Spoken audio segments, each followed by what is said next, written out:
Encore une nuit à veiller, pétrifiés de terreur, confinés à domicile.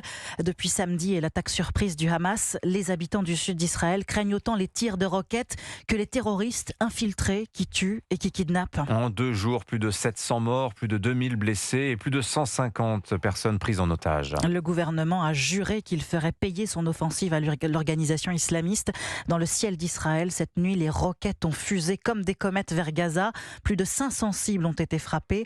Nicolas Delessal, vous êtes l'envoyé spécial de Paris Match en Israël. Vous avez pu constater cette tension très forte qui règne dans le sud du pays. C'est toujours le choc.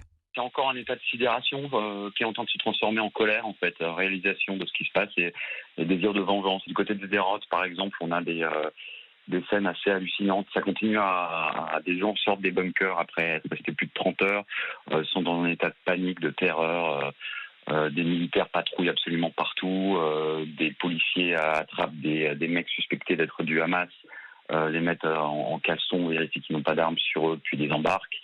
En même temps, il y a encore des tirs de roquettes. On voit les traces des villes fantômes avec des voitures plus constellées d'impact.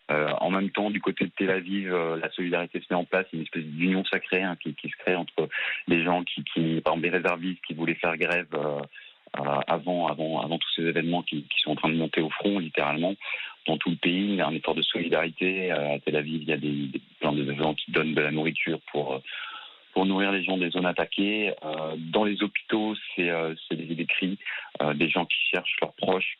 C'est un peu le chaos et en même temps la colère, ce que je ressens ici. Le témoignage de Nicolas Delessal, envoyé spécial de Paris Match en Israël.